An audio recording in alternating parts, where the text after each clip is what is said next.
दोस्ती की असली पहचान उसी वक्त होती है जब पूरी दुनिया आपके खिलाफ खड़ी हो जाए और आपका सच्चा दोस्त बिना किसी शोर शराबे के चुपचाप आपके साथ कंधे से कंधा मिलाकर खड़ा दिखाई दे। अब तक हम और आप सिर्फ तेल और हथियारों की खबरें सुनते आए थे, लेकिन पर्दे के पीछे भारत और रूस के बीच ऐसा खेल खेला गया जिसकी भनक न तो CIA को लगी और न ही दुनिया के बड़े बड़े आर्थिक जानकारों को।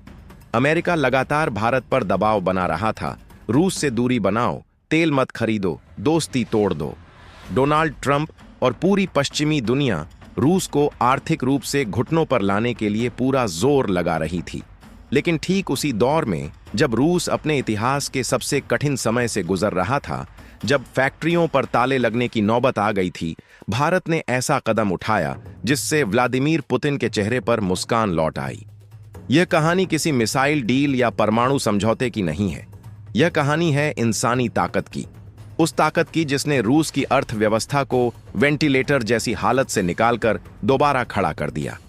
प्रधानमंत्री मोदी ने ऐसा मास्टर स्ट्रोक चला कि एक तीर से दो निशाने साध लिए। रूस को सहारा मिला और भारत में बेरोजगारी व रुपये की चिंता का हल भी निकलने लगा। आखिर वह कौन सा सीक्रेट एग्रीमेंट था जिसने रातों रात रूस की डेमोग्राफी में बदलाव की शुरुआत कर दी? क्यों रूस अब अपने पड़ोसी देशों के बजाय भारत पर ज्यादा भरोसा जता रहा है? और सबसे बड़ा सवाल, भारत के इस कदम से अमेरिका की बोलती कैसे बंद हो गई?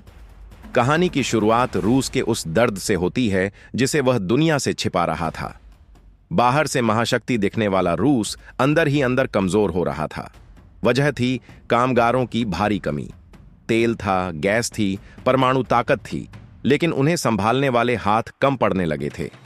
सोवियत संघ के टूटने के बाद से आबादी बूढ़ी होती गई, जन्म दर गिरती गई। फिर यूक्रेन युद्ध ने हालात और बिगाड़ दिए। लाखों युवा सेना में चले गए, कई पढ़े लिखे लोग देश छोड़कर निकल गए। नतीजा यह हुआ कि फैक्ट्रियां सूनी पड़ गईं, शिपयार्ड वीरान हो गए और निर्माण स्थलों पर सन्नाटा छा गया। बेरोजगारी दर 2% से भी कम रह गई। सुनने में अच्छा लगता है, पर असल में यह लेबर क्राइसिस का संकेत था। नौकरियां थीं, लेकिन काम करने वाले नहीं। रूस को अपनी अर्थव्यवस्था संभालने के लिए लगभग 1 करोड़ से ज्यादा कामगारों की तत्काल जरूरत थी। अगर यह कमी पूरी न होती तो बिना किसी नए प्रतिबंध के भी अर्थव्यवस्था डगमगा सकती थी। आप सोचेंगे कि रूस तो हमेशा कजाकिस्तान, उज्बेकिस्तान और ताजिकिस्तान जैसे सेंट्रल एशियाई देशों से मजदूर बुलाता रहा है। फिर अब क्या बदला? यही कहानी में मोड़ आता है। 2024 में मॉस्को में हुए एक भीषण आतंकी हमले ने रूस की सुरक्षा एजेंसियों को झकझोर दिया। जांच में कुछ सेंट्रल एशियाई प्रवासियों के नाम सामने आए। इसके बाद जनता का गुस्सा भड़क उठा, भरोसे की दीवारें दरकने लगीं। पुतिन समझ गए कि सस्ता मजदूर मिल सकता है, लेकिन अगर सुरक्षा पर सवाल उठे तो विकास का क्या मतलब? रूस को अब ऐसे साझेदार की जरूरत थी जो कुशल भी हो और भरोसेमंद भी, अनुशासित, मेहनती और सुरक्षा के लिहाज से सुरक्षित। दुनिया के नक्शे पर नजर घूमी और ठहरी भारत पर। रूस ने तय किया कि वह अपनी निर्भरता सेंट्रल एशिया पर कम करेगा और भारत के साथ नई दिशा में कदम बढ़ाएगा। उधर भारत में भी हालात बदल रहे थे।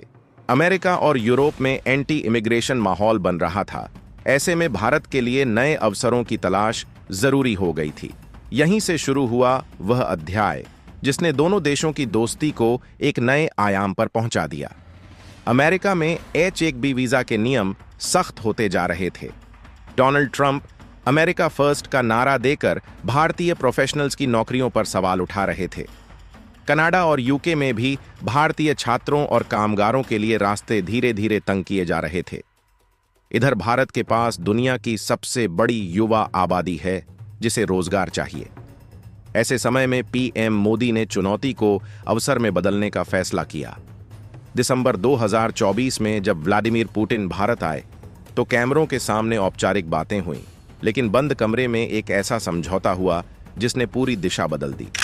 भारत और रूस ने टेम्परेरी लेबर माइग्रेशन एग्रीमेंट पर सहमति दी। यह समझौता बेहद गोपनीय रखा गया, इसलिए इसकी असली गहराई का अंदाजा किसी को नहीं हुआ। इस एग्रीमेंट का मकसद साफ था, भारत अपने स्किल्ड वर्कर्स को पूरी कानूनी सुरक्षा के साथ रूस भेजेगा। यह कोई अवैध इमिग्रेशन या कबूतरबाजी नहीं, बल्कि दो सरकारों के बीच सीधा और औपचारिक समझौता था। अब इसका असर देखिए। 2021 तक रूस में काम करने वाले भारतीयों की संख्या करीब 5,000 थी। तब लोग पढ़ाई या घूमने के लिए ज्यादा जाते थे, लेकिन समझौते के बाद यह आंकड़ा बढ़कर 56,000 से ऊपर पहुंच गया। कुछ ही महीनों में 10 गुना से अधिक वृद्धि, और यह तो सिर्फ शुरुआत है। आने वाले वर्षों में यह संख्या 5,25,000 तक जाने का अनुमान है। यह भारत से रूस की ओर मानव संसाधन का अब तक का सबसे बड़ा प्रवाह माना जा रहा है। और खास बात यह है कि भारतीय वहां साधारण काम नहीं, बल्कि कोर सेक्टर संभाल रहे हैं। रूस के बड़े डिफेंस प्लांट्स, जहां सुखोई जैसे फाइटर जेट्स के पार्ट्स बनते हैं, वहां भारतीय इंजीनियर अपनी भूमिका निभा रहे हैं। विशाल शिपयार्ड, जहां पनडुब्बियां और जहाज तैयार होते हैं, वहां भारतीय टेक्नीशियन सक्रिय हैं। कंस्ट्रक्शन, हॉस्पिटैलिटी, टेक्सटाइल और एग्रीकल्चर, लगभग हर क्षेत्र में भारतीय वर्कफोर्स रूस की रीढ़ बनती दिख रही है। इस कहानी का आर्थिक पक्ष भी कम दिलचस्प नहीं है। भारत रूस से भारी मात्रा में कच्चा तेल खरीद रहा था, लेकिन अमेरिकी प्रतिबंधों के कारण डॉलर में भुगतान मुश्किल हो गया। भारत ने रुपये में पेमेंट शुरू की। परिणाम यह हुआ कि रूस के पास बड़ी मात्रा में भारतीय रुपये जमा हो गए। रूस के सामने सवाल था, इन रुपयों का क्या करें? उन्हें तो डॉलर या युआन चाहिए था। यहीं भारतीय वर्कर्स का रूस जाना गेम चेंजर साबित हुआ। अब रूस की कंपनियां भारतीय कर्मचारियों को वेतन किसमें देंगी? रूबल में या उन्हीं जमा रुपयों में? और भारतीय कामगार वह पैसा रेमिटेंस के रूप में भारत भेजेंगे। यानी रूस के पास फंसा रुपया वेतन के जरिए वापस भारत की अर्थव्यवस्था में लौटने लगा। भारत को सस्ता तेल मिला, रूस को खरीदार मिला और भुगतान का पेच भी सुलझ गया। इसे ही असली विन विन स्थिति कहा जाता है। भारत को रोजगार, रूस को लेबर और दोनों देशों की मुद्रा का संतुलित प्रवाह। जब यह खबर वॉशिंगटन पहुंची तो हलचल होना स्वाभाविक था। डोनाल्ड ट्रंप और उनकी टीम शायद टैरिफ या दबाव से भारत रूस संबंधों में दरार की उम्मीद कर रहे थे, लेकिन भारत ने लेबर डिप्लोमेसी का ऐसा कार्ड खेला जिसकी कल्पना भी कम लोगों ने की थी। अमेरिका रूस को अलग थलग करना चाहता था और भारत ने अपनी जनशक्ति से उसे सहारा दे दिया।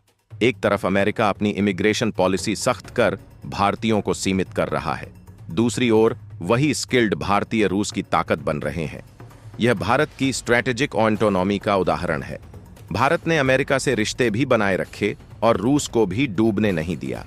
पश्चिमी मीडिया में सुर्खियां बनने लगीं कि कैसे भारत ने रूस को सहारा दिया।